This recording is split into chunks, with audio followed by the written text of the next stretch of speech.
Hello, you lovely humans across the world. It's Monday. Happy Monday, and welcome to the Monday Patron Hang on GMG. This is our monthly free episode. It's a free episode of the Patron Hang at their forbearance, basically, where we open it up. People can see behind the curtain what kind of stuff we chat about. I take questions from the mailbag for all those listeners and patrons who couldn't get to the show on time, because I try and make this as sort of accessible as possible by having it be at kind of a like either like a lunch break time for Eastern Standard Time, end of the day, like end of the work day for British Standard Time, and start of the work day for Pacific Time. But obviously there's a whole planet of time zones and I can only be in one of them at a time. And I'm just doing my best to make it open to everybody. So I hope everybody had a great weekend, is having a great start to their week.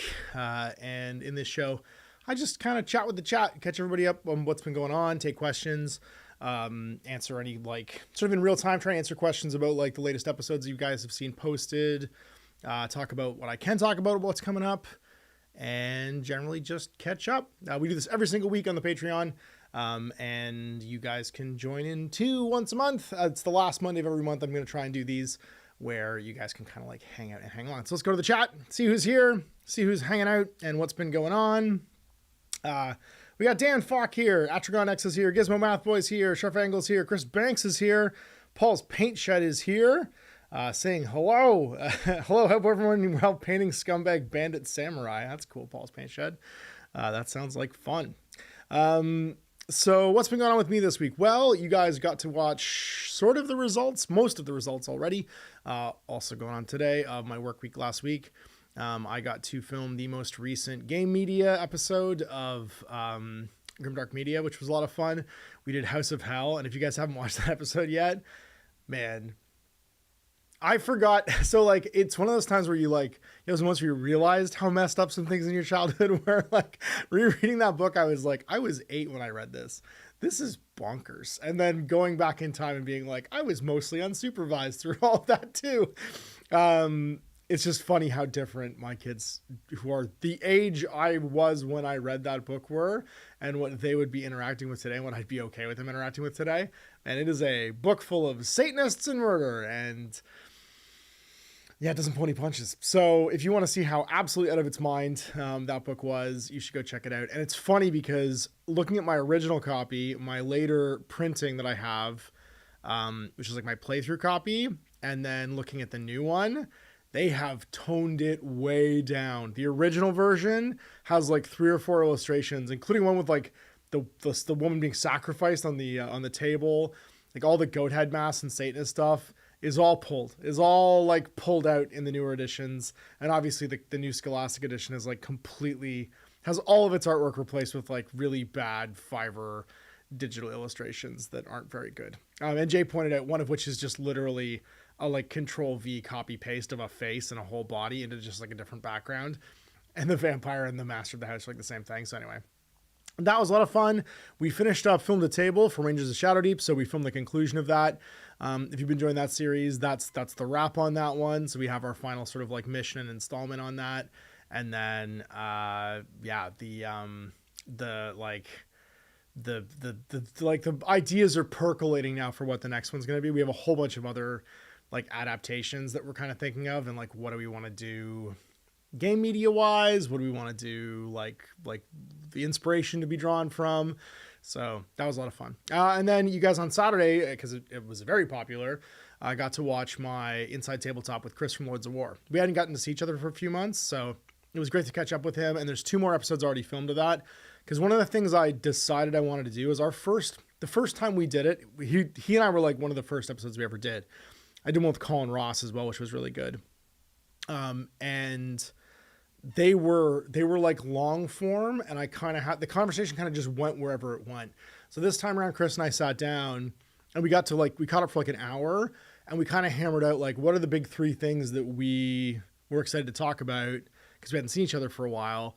And then kind of just sketched out like what they would be, and then saved the talk and then filmed those 3 topics, like on the go. And that was really fun because 1, it kept the conversation more direct. 2, I think for you guys to watch it, having it be like 30 minutes ish and not have it be like 3 hours long were more like to the points that each of us are trying to make.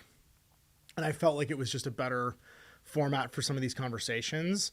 And there's 2 more already recorded. One's a follow-up to our discussion about 40K 10th edition and how that's gone like 6 months later in his store from the initial like launch basically last summer. And then another one's a very big topic and goes a little bit longer than the other 2, just about like the current state of the industry. And the title's kind of loaded, so I don't want to share it yet, but they're going to be coming out each Saturday basically going forward. And those were a lot of fun to record. He and I have another project on the go I can't talk about just yet, but they'll be fun. So let's see who else is here. We got Old Men Rolling Dice, Benjamin Duffy. Found my stuff through all the old world, and loving all the content for the channel. Thanks so much, man. I appreciate that. Not Beanie's here. Gizmo Math Boy. I was just talking about House of Hell with some lethal, disturbing fun for an 8-year-old. It sure was. Mike M's here. Banshir Grouse is here. Veil of Darkness is here.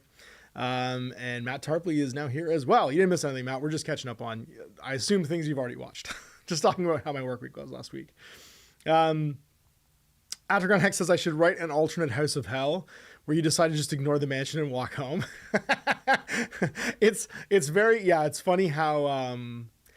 funny how reading that again, you could kind of feel all of the like horror movies that Steve Jackson had watched in the writing of all of that stuff, and how it's the structure of it's really interesting to my head now as like a game designer reading through it again, where you can kind of tell what the main plot is and what are like the monster movie or like haunted house ride parts that are kind of bolted on because they don't interfere. That was something I really enjoyed about playing through it again, was getting to look at it critically as like with a design in mind eye, but it would be fun to play again as like an RPG. It would be cool to do as like a pen and paper RPG, I think, which would be a lot of fun. All right, let us jump real fast into the mailbag and grab our first question while you guys talk in the chat and see what people have been asking from the Patreon. All right, first question from Ghost Writer in the Sky. Cheers from Ottawa. Ash, I really enjoy your channel and content. I have what I think is an interesting premise for a MIDI-agnostic solo narrative wargame. I'd love to make it a reality. Where would a newbie start? Being a seasoned gamesmith, have you considered collaborations with an apprentice? Wink, wink, nudge, nudge. I'm guessing that with your hectic schedule, the answer will be negative. Ghost Writer, the schedule is full. That's a pretty good guess. I don't have a lot of time. I don't have the time to collaborate in a meaningful way that I think would be like useful. And that's why I'm like hesitant to like commit to anything like that. I've had a bunch of people ask me that kind of question before. Honestly, the where to start thing is just to start. Like the hardest thing I think some people understand is like, to become a game designer, you have to write games. There is like, you don't get to skip to the end state, and making a mess and writing is like the way that you start. If you write something because you just feel compelled to, then you're going to keep iterating it until you boil off all the extraneous bits. You're going to obsess over it until it's in a format that probably is possibly useful to present to others at that point. It's funny because in the endless stream of things that my mom is like, I'm going to throw this out if you don't get it out of my house. That happens at a certain point in your middle age where like your parents just start purging everything that you used to own that was still laying around their house. She found a dot matrix printout of probably the first game I ever wrote. And it's dog shit. Like, it's just me at like 10 or 12 sitting in front of our like IBM home computer, like our personal computer. It was like a 486 kilobyte hard drive, typing into WordPerfect, basically my imagination of what a war game should be. And it's just some like amalgamation of Space Hulk and Warhammer 40K. And like, I'm just ripping off everything I've seen and been like, sort of exposed to, and D&D like mixed together. But I think that's a big like that's a big sort of like milestone for me, was sitting down, and even though it's like completely derivative, it's just like it's a bunch of things I've seen before, where me being like, I can make this even better, and like hammering together stolen stuff from other games. It was a reminder, this printout on like dot matrix like printer paper, probably half of you listening won't even know what I'm talking about, but half of you will. is this printer paper where like you had to like separate the perforated tracks on the sides because it was fed through on like a wheel. This like printout of this, you know, this terrible derivative, you know, my child brain has a computer in front of them is going to type this out game. I actually thought about doing a series for Throwback Thursday where I tried to play it. I tried to figure out what my like 10-year-old brain was trying to do and then try and like play the game. Cause I think it'd be really funny to like go back in time and be like, could someone even play this? But basically to answer your question, I think that the best thing you can do, honestly, is get it typed up into a workable format, make it a PDF, and honestly just give it away. Like start off just giving it away or doing like a drive-through RPG thing today where it's like a pay what you want. That is the most, I think, open door to game design that anyone could possibly have. Keep it short, keep it succinct. Don't give the whole thing away, but type up the core mechanics. Like Planet 28 did that, and so did Space Weirdos. And those guys are getting like full print runs now because they just typed up their cool idea. And I played Planet 28. I thought it was great.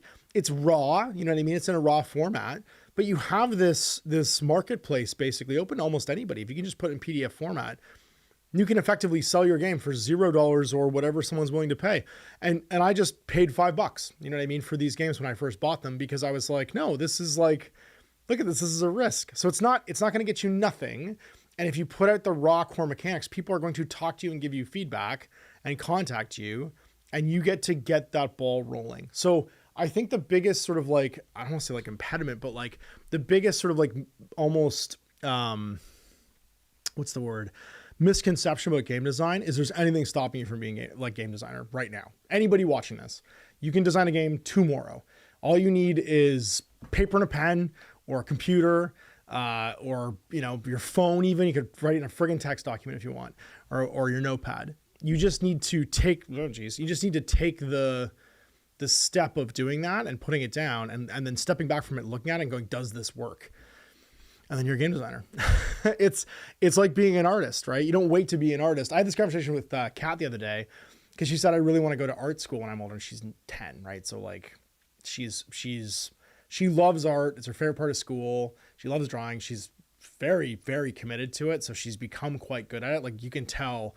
And you walk into a school meeting, and this isn't going to resonate with all of you, but those of you who are parents, you walk into like your kid's class and there's art on the wall, and you can definitely tell which one's your kid's art. You know what I mean? Like some of this looks like drawings by kids, which is fine. And then some of this is like, oh, she's like penciled and then inked and then erased the pencil and then colored. Like she's doing steps because she's teaching herself how to draw properly. And I had this conversation with her where she's like, I really want to go to school for art. And I was like, Kat, the last thing you need to do is go to school for art. You're already an artist. Like you need to understand that there are things that you should take advantage of in school and things that you shouldn't. And the thing you should take advantage of in school is learning the things you don't enjoy learning and having someone be paid to teach them to you. Because everything that you want to know, you're going to seek that knowledge out and absorb it yourself. And I think the same goes with game design.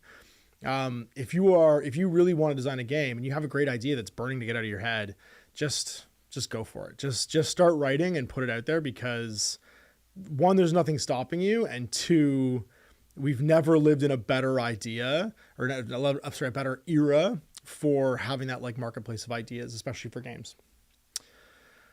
All right. Who else is in the chat? Sharfangles says, can't wait. I'm not sure about what, but maybe it's about the Grimdark Media stuff.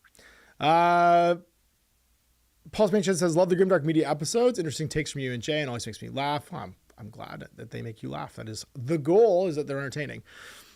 Informative and entertaining. Captain Furry asks, Ash, what are you working on rules-wise these days? So right now, I'm trying to find a way to get myself like I messed up my body renovating the studio. That's put me back kind of like personally. It slowed me down a lot in the last like 6 months because I did it all myself because I'm a psychopath and I don't let my friends help me.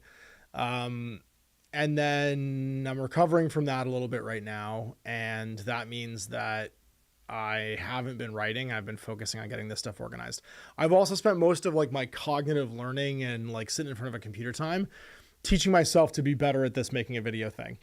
Because for those of you watching who didn't know this, I edit all these videos, I shoot all these videos. I do all the post-production. I paint all the miniatures. I prep and schedule everything. So because it's just me, my like most limited resource is time.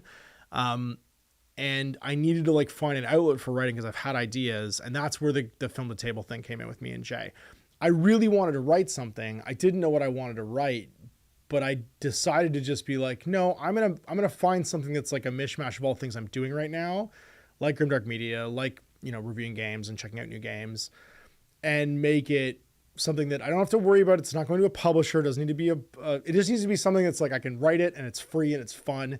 There's no stakes. And so we did the last Voyage of the Exeter, and that like 3-game mini campaign really helped as like an outlet for me to get like the writing bug out and to do something creative in that regard that I hadn't done in a while. Like I really hadn't written anything of substance because, well, sorry, I wrote the Silver Band Canada, and that really took it out of me, to be honest with you, writing wise, because I needed to be very careful and research it. It wasn't just me letting out ideas. It was, there's a real world tether to this, and I need to be very careful and respectful writing it. And that was like exhausting, and that really took the wind out of me writing wise. So the last Voyage of the Exeter was tons of fun. It got that like creative like bug going in me again. And I'm going to use that. I'm going to take my advice that I just gave and use that, like, no, just write stuff and put it, like, it doesn't need to be perfect. Your patrons will tell you if it's great or not. You can use it as like a thing that gives back basically to all the people that are keeping the studio running right now. And hopefully finds more people that want that kind of content. So that's it. That's what I'm working on right now. I have another one coming up. We have a couple different rule sets we're looking at doing, which I think will be fun. So we'll see. And yeah, and I think that's the goal, is that I keep working on those things for the next little bit. Bill Payne's here. He's at work in Bar, Vermont. Fantastic. I hope you are having better weather than we are. Oh yeah, sorry. And last week, speaking of better weather, water got into everything again. I remember I went and inspected the storage unit and got all the good stuff out of there. Well, it's a good thing I did, because the next day we went from having 6 inches of snow on the ground to it raining for 4 straight days, and there was a teeny bit of like condensation or like pooled water around a pipe, while the whole left-hand corner of the unit got flooded. So I'm lucky I got everything out of there. Which was good.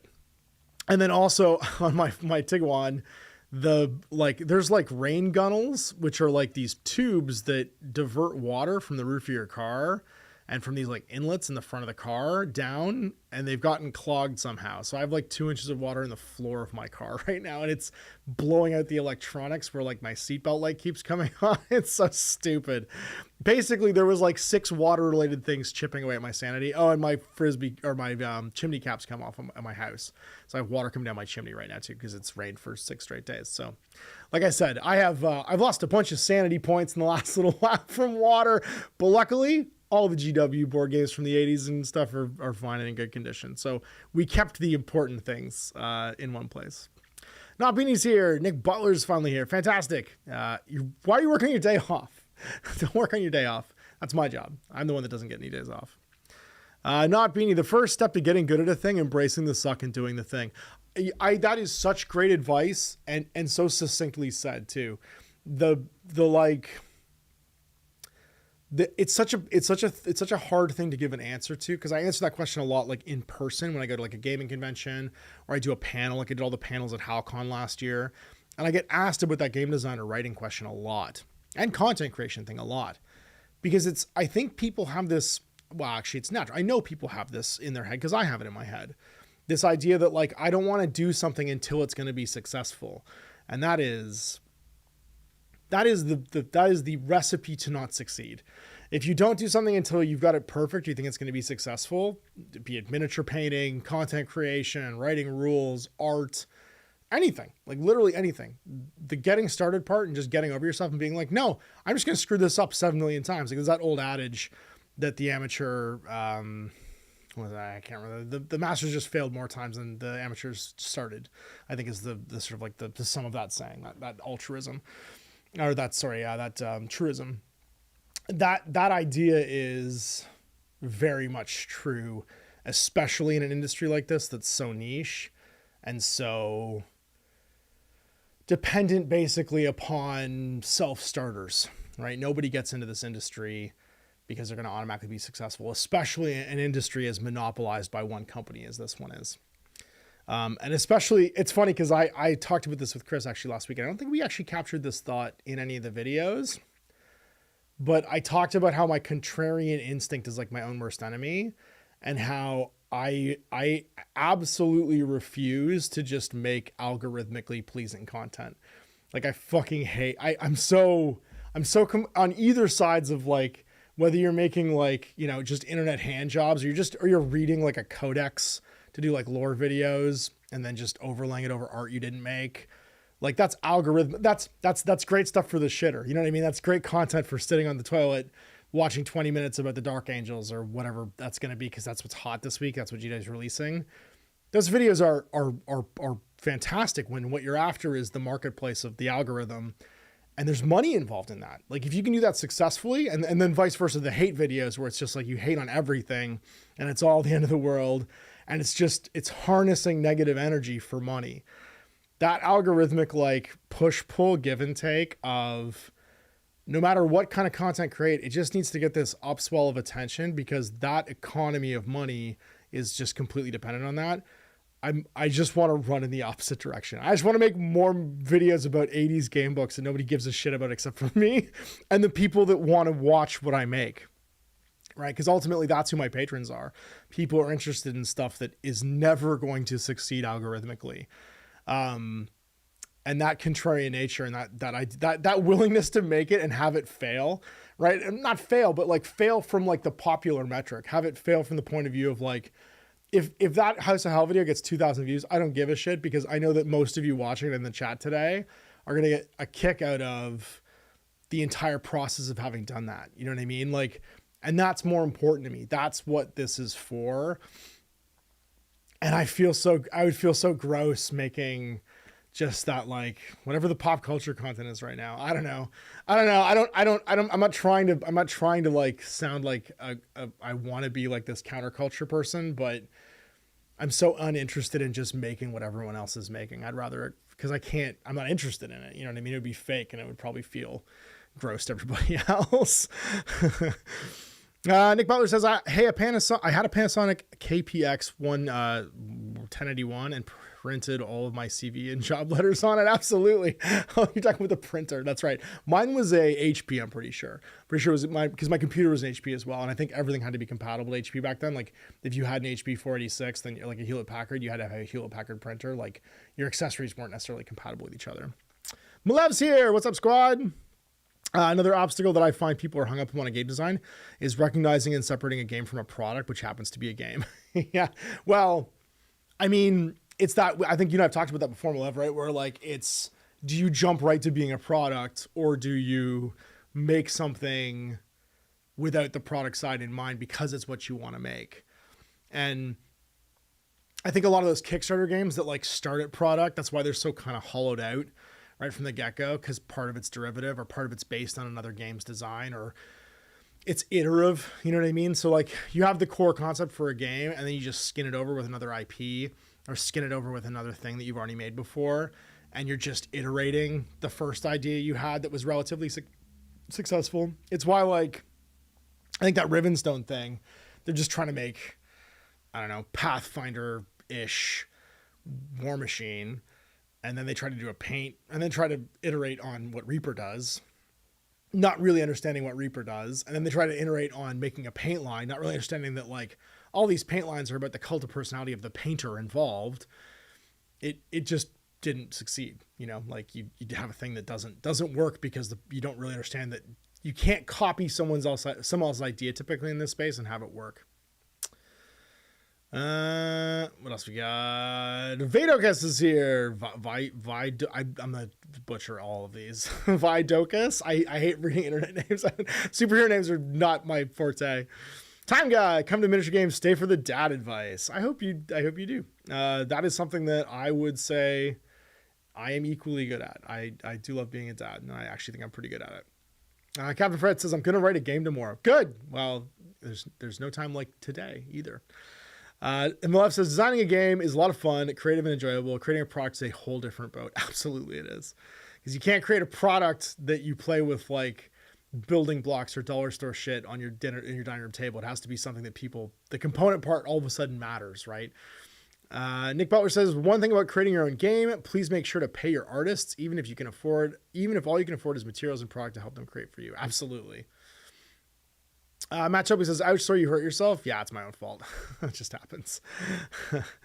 Zug says, Ashfield is naughty roll working on the studio. I love that you guys call them naughty rolls now. The injury tables at the end of like campaign games, they are.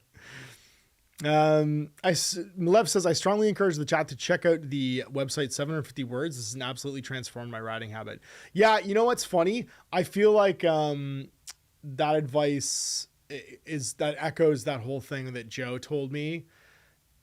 He doesn't do it by word count though. He does it by like a daily word count. He does it by time of day.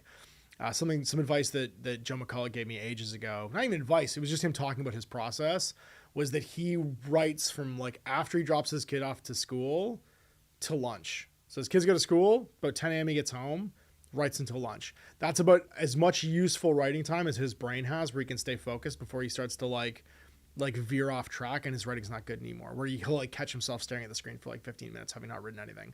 And then he sets a timer, and when that timer goes, he just gets up and leaves. And then he does that every single day.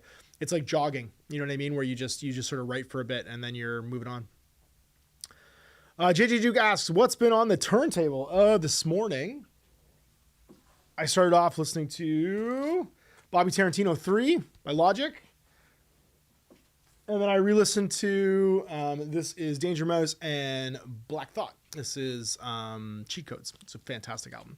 These are the two albums I listened to this morning. Got my Monday started. Felt really good. And then I think the plan is today I'm going to put on some donuts again and do some writing. Because I got some planning I have to do. I have a meeting right after this, but I got some planning I got to do afterwards, which I'm kind of excited about. Garden Goth says, Tim Hortons update. We have quite a few in the UK now, and they're appearing in retail parks, etc. What? Take that, prêt-à-manger. You're not going to have to just have tiny sandwiches in the future. You'll be able to have your donuts and your Dutchies and whatever breakfast food exists in Tim Hortons in the UK.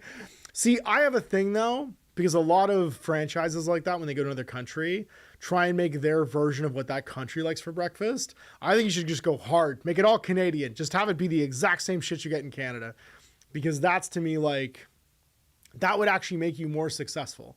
People don't want to just go and get like a prêt-à-manger sandwich and coffee at like, or like, you know, go get your Tesco breakfast basically in another colored place. They want to eat Canadian food. So make up some Canadian food. I think that would be important, but I hope that works.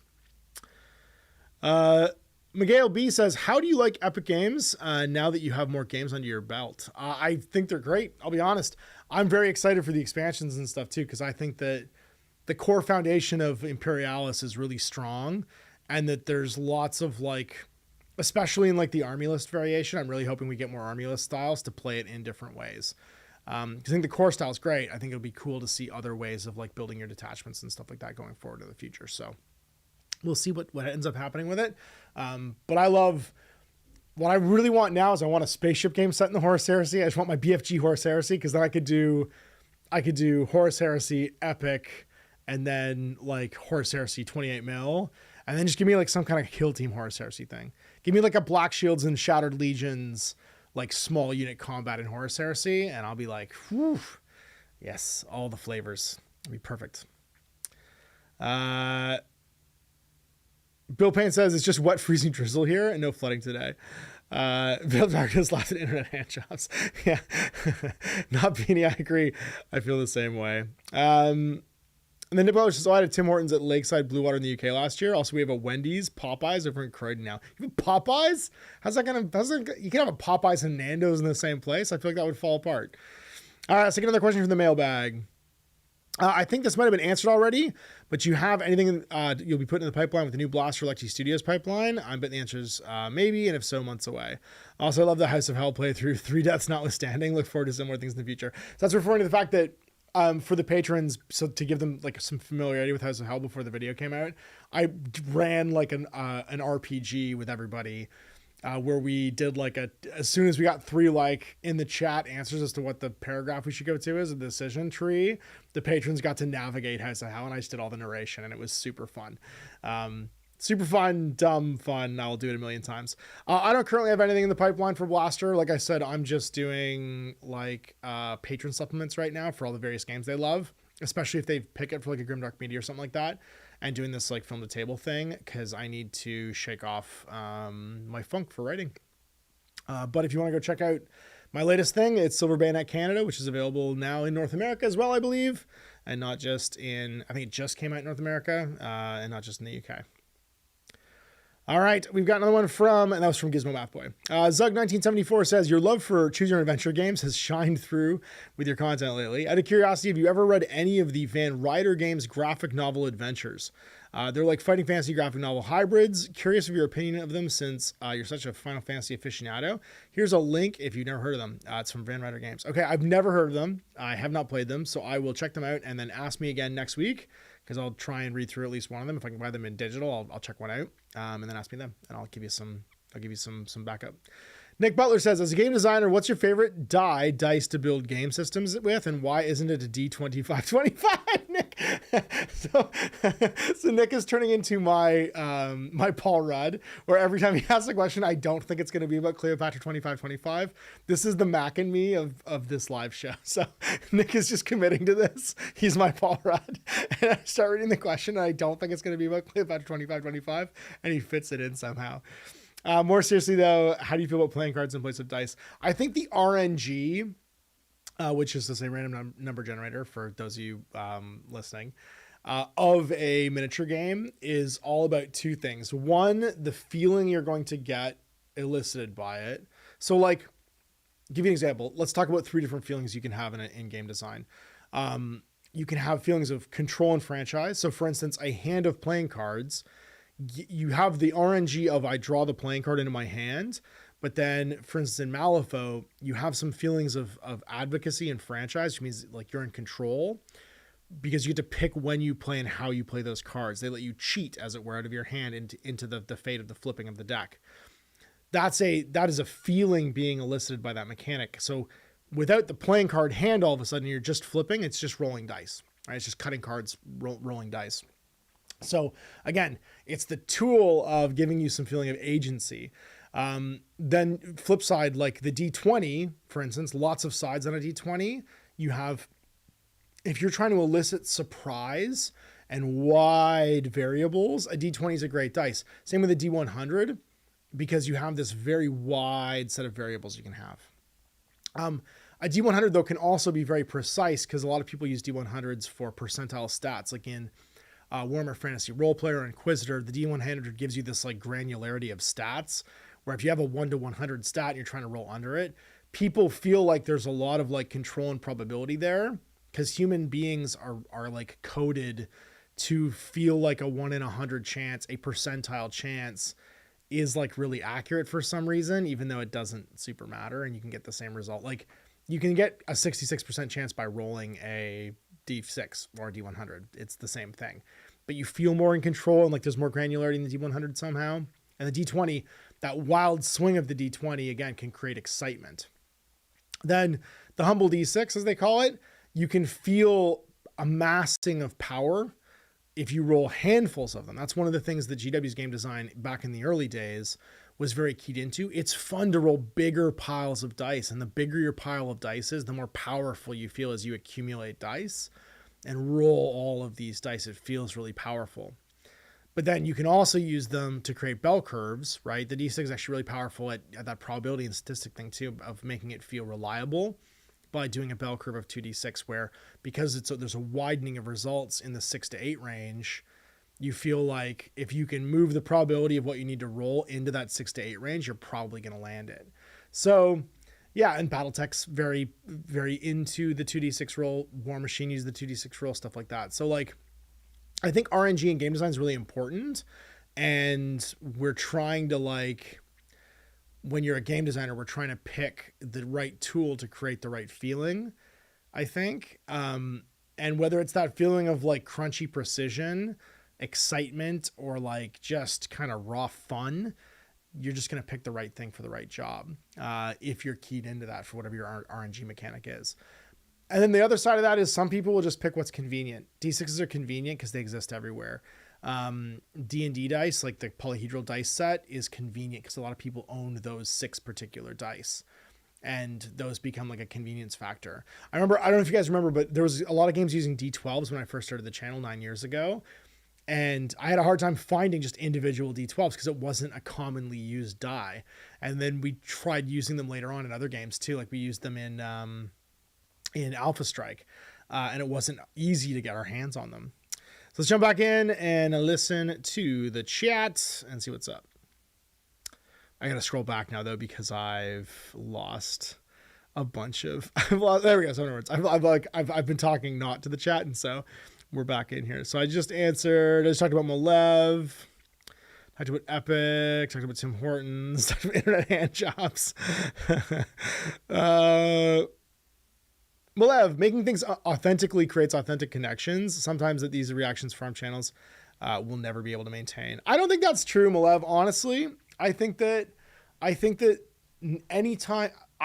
people think they have an authentic parasocial relationship with a reaction-based, like algorithmic piece of content. And I think that it's comforting. I think it's kind of like, it's like potato chips. You know what I mean? It's a comfort food. It's a snack. And these like short form 15 to 20 algorithmically correct.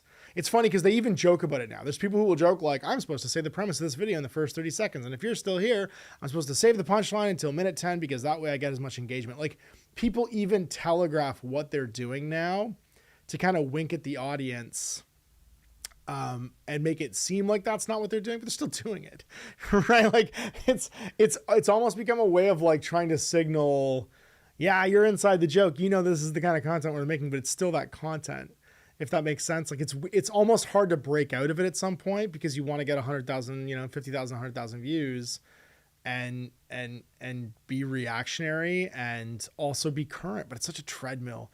It's so exhausting. And I'll be honest, like, I just don't like the topics are always so small scaled and disconnected. Like I don't know. I just don't feel anything for it, but I do think the people that watch that content feel like an authentic emotional connection because it's sympathetic content, right? It's tribalist content. It's content that sits on either side. If you think of like just the world we live in right now, tribalism and like being on either extremes of two camps is the most popular thing in the world, like period. Like it's just a way, sort of like being curious and kind of sitting in like the middle of a conversation or even just being detached and objective. Objectivism is very unpopular right now. So I think it makes sense that kind of content, because it makes so much money. And I think honestly, that's why sociologically we're moving in that direction, is because it makes money for everyone if people sit in those too far camps from each other all the time. At least on the internet. I actually don't think that exists in the real world. That hasn't been my experience. I can't stand in a game store or at a tournament or a convention and not have a wonderfully pleasant conversation with people. No one's shouting at each other. You know what I mean? Like if you go to Adepticon, there's 5,000 people in the room. No one's running up and screaming insults at the Games Workshop guys. No one's running over and like fawning over the Atomic Mass guys. You know, like everyone's just kind of like amiably chatting in the real world. There might be some heated conversations, but it doesn't get to anywhere the hyperbole that happens at either end of the discourse online. And so to me, it's like, I would rather just have like a real world conversation. I don't want to use superhero names. I just want to talk to people and have like a real conversation. Adrenex says your love of The Last of Us 2 as a misery simulator makes so much more sense now. That's true. Ash playing the war game by not playing the game. Yeah, I guess that's true. I'm burning it all down. Zug says, when I was traveling for work, there was a Tim Hortons kiosk in a gas station in Morgantown, West Virginia. It's weird to know that it's a Canadian touchstone. It really is. He was a Canadian hockey player. I think he played for the Bills, though, too, at one point. Atragonax says, hey, you're the only one who has ever pronounced my name correctly. Sweet. Paul Shorten says, making money with content is one thing, but I'm always happier making things that I'm enthusiastic about. And generally these works are the things that others tend to react most positively to. Yeah, I think I'd rather just be proud of what I make, and be surrounded by people like you guys in the chat who I genuinely like. I don't think there's anyone in this chat right now that I wouldn't sit down and have like a beer with, if that makes sense. And I can't say that's 100% the case, because I'm sure there's some people silently listening that aren't contributing in the chat. But at the same time, everyone here seems more interested in having a laugh and being curious and asking questions and like informing themselves, and then honestly saying like, yeah, it's not really for me, or that's not my preference, but I get why other people like that. That's so important to me. And that's the people you see me surrounded by in here, right? We can talk shit about each other's favorite movies and each other's favorite comic books and music and, games, and appreciate it for what it is and why that has like a resonance for somebody, because that conversation happens first, not just like, oh, you're one of those people that likes that thing. Well, fuck you then. And I learned that exists when I refused not to touch the stove, basically, with something like The Last of Us 2, where people were so like, oh my God, the comments in that one. Jay texted me after that video went live, was just like, I shouldn't have read the comments in that video. It made me so mad. I was like, yeah, apparently. Malev says, I like the Joe method. Got to try that. I owe big hype for the vinyl in the studio. Yeah, man. I don't know. I can't do it without music. It's the way my brain's wired. I have to come in and start the day with music. It's like what I do on Mondays now is I come in, I put together the OBS for whatever today's stream is going to be. I still don't have an OBS stream deck. Sorry, Malev. And I realized I can't, unless I can find an old one, they won't work with my current OS on my iMac. So it's going to be mouse. It's going to be you watching me futz around looking like 10 feet away at the screen while I try and get things started and stopped. But the whatchamacallit, the starting the day with like setting that up, putting music on, writing out all my notes, right? Like doing all this part here where I have like a big legal pad covered in the things. I'm like, don't forget to say this, because you'll just answer questions and hang out. Like you'll do that otherwise. It's a great way to like clear the deck from everything I did last week. And even just saying it out loud clears the deck, and then moving on to the next thing. And music's a big part of that for me. Not Beanie says, it's boring making stuff just for it to fall into place in a larger consumed algorithm is crushing. Even the third-party products just get sucked into the newest checkbox product machine. A lot of times, yeah, like they're chasing that same algorithm, right? Like, give you an example. If you have a STL Patreon right now for fantasy figures for like not for the old world, but let's say for like AOS, you are scrambling the last like 6 weeks to find out what the base size for everything's going to be, to create pre-supported mounts for all those miniatures on those base sizes, and then 3, offer whatever the Ravening Hordes, compliant shit is in your STL Patreon for all those people to do that. That is, if you think of that as like the sort of like the, I don't want to sound negative because it's not negative. I get it. Like I completely get why people do it, but that like remora feeding off the whale thing where you're in the wake of something and to get there first means you get more of that money than anyone else. So they're competing with each other. That's such a frenzied existence. You know what I mean? That's such a harrowed existence. Like imagine having all of that go away someday. So like, let's just put a pin in the air for a second. Imagine Games Workshop completely transforms into a brand management company 10 years from now. So I'm sitting here today, put a pin in today, 10 years from today, they've been so successful that they're a streaming business now, right? All they do is provide 80-90% streaming content for Amazon, Netflix, whoever. Their brand is blown up to like some point where some big company like Disney comes along and buys them. So imagine it's that successful. It's like a Marvel. They've entered the zeitgeist so much and they've been successful enough. Disney buys them whole cloth. They just scoop up enough shares. They own the company now. And they scuttle everything that's not making money. Imagine that's how this whole story ends. The IP becomes valuable enough. The story becomes valuable enough. Everything else is just merchandising. They outsource the merchandising to the lowest possible bidder. They keep like a pilot light going as far as like Warhammer stuff goes. But 90% of what we think of as Games Workshop today just gets scuttled. What happens to all those people that make their business off that? But if the tabletop war game is just 10% of it all of a sudden, and 90% of it is I don't know, Horus Heresy Part 12, the movie series and the movie franchise. Imagine what that does for those people that are chasing that content. How do they pivot? How do they become not sculptors? You know what I mean? Like there's a big market of that and there's money involved and it's always changing and always in motion. And they're always kind of chasing in the wake of that. But imagine in 10 years that all goes away. I got a video coming for that in 2 weeks. Veil of Darkness says, Ash just having amazing taste in music too. No big deal. I mean, I don't think it's great taste in music. I think it's that I like all music. So I'm going to hit something that you like eventually. It's the law of averages.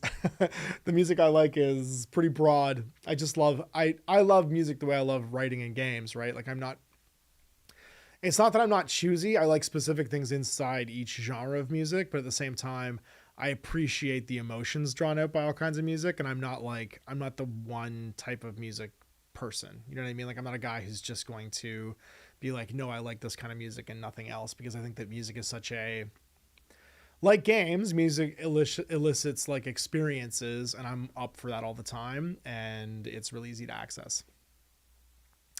I cannot pronounce this name because it is nothing but runes. I think Nope, I got nothing. It's just a bunch of runes.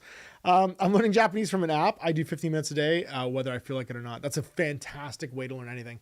It's funny. Kat wants to learn Japanese. Tell me the app in the chat, because Kat wants to learn Japanese. And I was telling her like we could do like a Duolingo or something like that. And she's worried about that being too difficult. So if there's a 15-minute a day app, she would be up for that probably.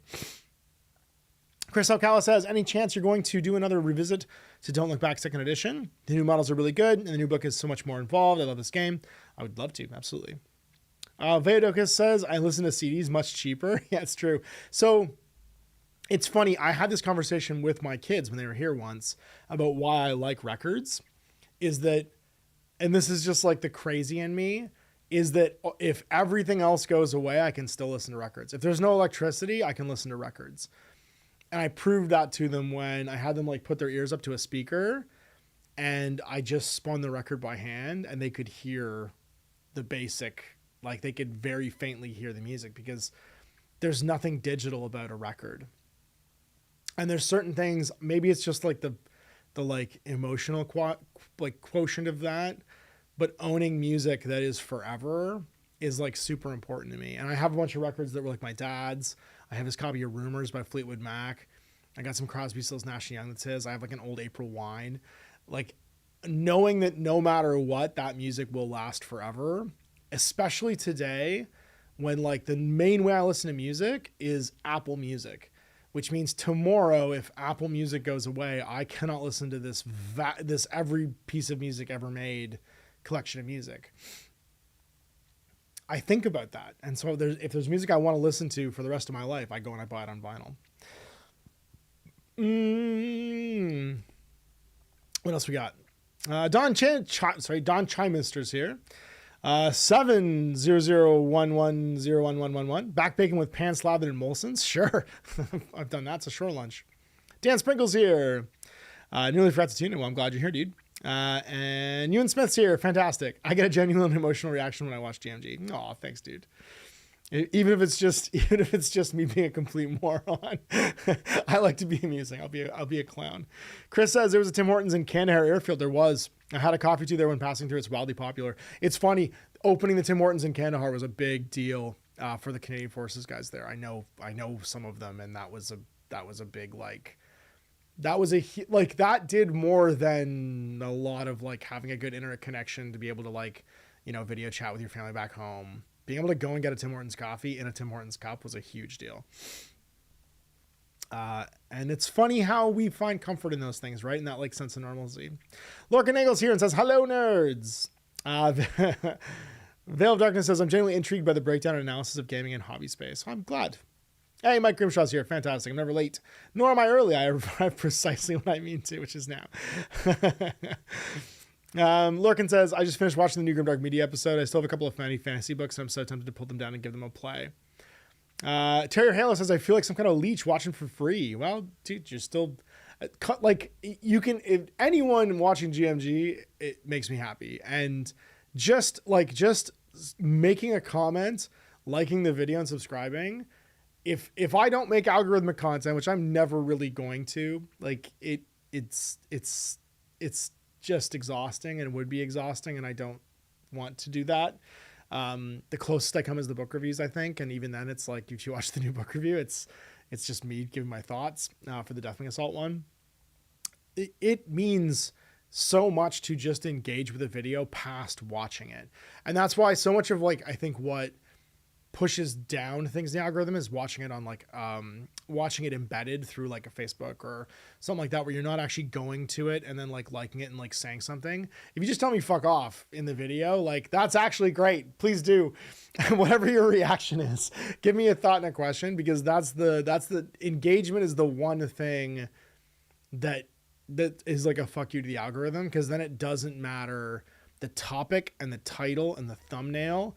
What actually matters is, are people engaging with it? And like, if you look at the video from this past weekend of Chris talking about his experiences inside that Old World launch, which are not really the things people are saying about it. They're not talking about the game and the rules, but actually talking about like the business inside of it, which is fucking boring to most people because it's not camp based and it's a real person talking about their real customer experience. The reason that video did so well isn't that it isn't just two guys talking and that it had a great thumbnail, that Chris's mug is, you know, handsome enough for a thumbnail. It's the fact that there's like 600 comments and likes on it. That's what actually made that video succeed, where a similar sitting and talking video won't. It's just people engaging with it. So it's super huge that you engage with the video, and even just made a comment here like, don't feel like a leech at all. Nick Butler says, I was on the view that GW would buy out Game in the UK, since Game's a video game shop and had its milkshake drunk by digital downloads. It would give GW access to more shops, and this was before the Amazon deal. I don't think anyone wants to assume their debts though, right? Like if you buy out the company like that, what ends up happening is you buy all their infrastructure debt. It's cheaper just to like wait for those units to go up for lease. And then, so what you would do when a company like that goes under is what you actually scavenge off them is their market research. So as soon as those units go up for lease, you swoop in and grab their units, because they'll have done market research to find places with high footfall, good like customer density, good like age algorithms. Big companies like Game at the time would have paid for tons of that market research. And that's actually the economical way to take advantage of them versus just assuming their debts and like buying a bunch of their stuff. What else we got? Love says, I mean to imply that if those channels went away, there's easy substitutions. There's no substitute for GMG because of your content. Oh, thank you, man. I appreciate that. Ewan Smith says, has Ash published the Patreon video to the public again? No, Ewan, this is the title. Read the title. This is the FREE-PISODE. This is the monthly free episode where everybody's welcome and we all hang out and chat and talk about stuff. Seven says, read Disney scuttling everything that wasn't popular. It would be like John Malkovich going inside his own head. Space Marine, Space Marine, Space Marine, Space Marine, Space Marine. I honestly think that the scuttling thing, it could happen. Like we live in a world where there's a not 0% possibility that if, for whatever reason, if let's say the Horus Heresy becomes the new Game of Thrones, it gets like a really good treatment. I think all this is predicated upon whatever happens with streaming and video content and movies and live action gets done correctly. It needs to have like a season 1 Game of Thrones thing where it penetrates the or a season 1 Walking Dead where it penetrates the social zeitgeist enough that it becomes undeniable. And then the people that are going to make the most money are McFarlane Toys, who I just got an email from actually, so I'll be reviewing some of their toys coming forward, which Cash is very excited about. And anyone who does like easily accessible merchandising. So the people currently with like licenses to do t-shirts, all that stuff, that's going to be viewed by whoever owns it, whoever's making that like royalty income, as the sweetest plum. And the hard to understand, hard to market, needed its own retail chain and cost to like penetrate the zeitgeist thing, like a tabletop war game, is going to become like an ancillary, like viewed product, because it won't go to Walmart. It won't, like, they would need to restructure it in such a way that it could be compatible with those things. And that's where it's like, I think that's that metamorphosizing into like a purely IP brand management company and then getting bought for that IP and brand. That is like the darkest timeline outcome from all of this stuff happening that I'm going to be really, really curious to see if it happens or not. Greg Cherry says, I've been enamored by Moonstone's card system. It's great. The dueling card system is really cool. Not Beanie. Okay, I'll have a video in 2 weeks in that comment. Yeah, you will. Underscore 333 says, oh man, totally feel the same about holding on to physical media. I can't have the license canceled. I don't have to pay fees to access the music that I like. I think that's really interesting. I think that that's going to be a thing going forward that's going to happen with game media too. Because right now, I mean, look at D&D. They tried to push to a fully digital model. And what would have happened if that had succeeded? D&D kind of rebelled. Like the player base for 5e D&D rebelled. But D&D 1 was going to be that push towards just having nothing but digital content that could be taken away. On us, we're almost done. It's almost 1. Oh my God. Okay. And I have a thing I have to get to at 1. So we'll wind this up. I'm going to see if there's any more. I want to make sure I get the patron questions in. Paul Shorten asked, my last patron question. Sweet. Did you enjoy playing The Doomed? Did you find it to be too open on concepts? I did, and I love the intentionally open aspects of the game design and concepts, but some who disliked I required more guidance, I think. I loved it and played loads of it last year. I'm looking forward to seeing your series on it. I haven't gotten to play it yet. I just haven't gotten to get with Chase in a non-infinity way. After the ITS this weekend, because I'm going to Calgary on Friday, and then we're driving to Edmonton for the Infinity, the Canadian satellite thing. After I've done that with Dan and Owen, my plate is clean for other projects, basically. And I'm going to get to the Doom with Chase because we've been playing ITS like crazy. What else we got? Oh my God, it's getting away from me. Okay, because you guys are posting like crazy all of a sudden because we know that it's ending. Andre Tanguay says, have you started playtesting World of Descendant? I got hype watching your review. I have actually, but I'm doing a 5 days to play series, which is a new series concept I have, where I do like talkie videos talking about the prep work for doing this. I kind of show you my work when it comes to sitting down and doing like the prep. And then it works up to me actually like selecting and painting models and then playing the game. So it's going to be coming in February. Don J. Minster says, I switched to a lot of my media, music, comic book consumption to digital to save space, but I hope I host it locally so I'm not subject to whims of giant corporates. It's a good idea. And then Not Beanie says, also, Ash, thanks for turning my friends on to Pulp Alley in 5 leagues. Good. I hope you do.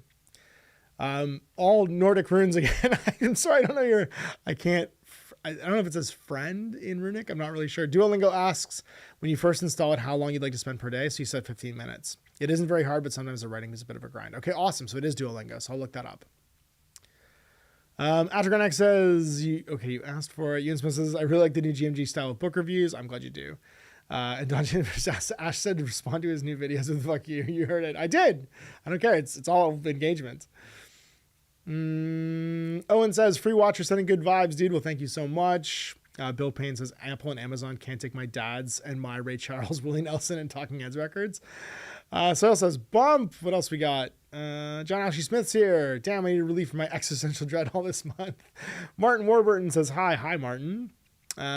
Zug says, it's the FREE-PISODE accompanied for the FREE-PISODE, which you have to pay extra for. That's right. That's GMG After Dark. They're getting our FREE-PISODE on. I should do a FREE-PISODE. Well, I wanted to do a movie night. Maybe the movie night will be the FREE-PISODE. We stream a movie and we all watch it. The patrons all watch it. Gizmo Math Boy says, oh my God, we're almost done. Does Freakazoid make an appearance in the FREE-PISODE? I don't know. Larkin says, given how media companies have been slashing and burning even unfinished projects these days, I fear for anything that gets bought up by any large companies. I do too. No more continues. I really appreciate getting to watch this for free. I love your minis games, even though getting to actually play is pretty rare for me. I still enjoy catching up on some of your videos so I can soak it in. I hope you do. I mean, that's the point. We're all here to have a good time and do it in a way that is focused on the experience, I think, over the nitty gritty. The nitty gritty is important in the prep and the post, but the experience of playing the game is the most important part. And that's kind of what we're focused on. Oh my God. So many notes. When can we expect the next Legion Imperialis battle report from John Ashley Smith? So Rob wasn't able to make it down this month, but he and I've already talked about doing something in February so we can get in the next 2 episodes, and that'll fill up the, that'll catch us up basically where we're supposed to be, which will be fun. Cause we're both done painting. We just have to find the time to get together. Dan Sprinkle says the McFarlane toys are pretty good. I've been a sucker for the Joy Toy ones too. I like the fact that the McFarlane toys make sure you can get an unpainted version of each one. It's like they get it. And I would say that's because they're probably all hand sculpted, that they understand why it's so important for them to have that as like an option. Nick Butler says Disney owning GW would make for an interesting Disney parade experience. Space Marines walking down the road with like stormtroopers and stuff. Could you imagine? Could you imagine if that happens? It'd be so cool. Time frame for having an IP is probably longer than the Western civilization has to live. I don't know. It didn't take long for Walking Dead. Walking Dead, I think, originated in like 05 or 06. Didn't take long for it to become, like, by 2013, once it hit, it was everywhere and had pivoted into that. All right, we're all just talking about stuff. We're all just talking about my comments. They're talking to each other with the comments of like the fall of Western civilization. All right, we did it. We did a FREE-PISODE. So thanks so much everybody for coming and hanging out. And for all my patrons for making this possible. We catch up every single Monday. So if you are just coming at the tail end of this, you can hang out with me every Monday. We do exactly this, talk industry, follow up on all the videos I just did. You can basically pick my brain about like, if we did an inside tabletop and you had a question about it, if you just got some free game thing I've designed and put up on Patreon, we can talk about it. Give me your feedback on it.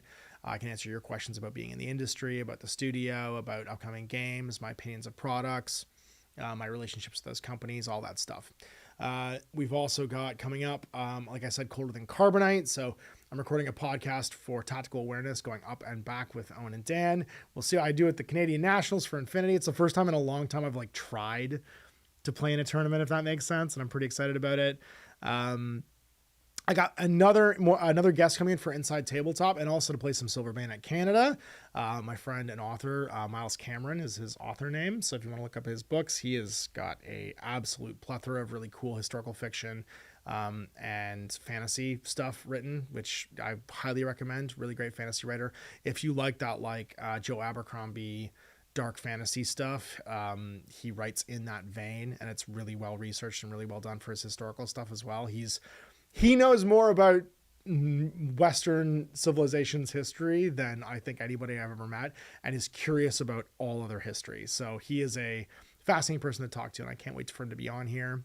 And then we're doing stuff for the Old World. Jay and I should be playing our first game of the Old World coming up soon because I just got my movement trays in, which I'm excited about. And I've, as promised, I keep not having time to do it, but I'm going to do my studio tour for patrons coming up pretty shortly, where you get to see where everything got to in here, see the soundstage. Like, you're seeing it in videos, but you haven't actually got a tour to walk around. So I'm going to record that tour hopefully this week. And the patrons will see that too. So anyway, thanks for hanging out. I hope everybody's having a great week. And we'll catch up and do this again at the end of February. So if you missed this FREE-PISODE live, you can watch it, of course. It'll just be here in the future for everybody to watch, but you can catch the next one the last Monday of February will be when I'm sitting down and doing this again. So put it in your calendars, mark it in your journals, or just randomly check the notification. If you haven't subscribed and you're watching this, subscribe and it'll notify you when I go live again for one of these that are open to everybody. And if you're a patron and you help make this happen, thank you so much. And I will keep this going as long as you guys keep watching. So sign up on Patreon. If you got a couple bucks and you're willing to help out, that keeps this whole thing going and helps me do things like promote my friends' stores, like Chris from Lords of War and what they've got going on. All little indie games that I try and review and put forward to the public. And of course, all little companies who make cool products like the movement trays you're going to see this week for Warhammer Fantasy Battle, which are from a local Canadian MDF cutter. So thanks for watching. Have a great week. Bye, everybody.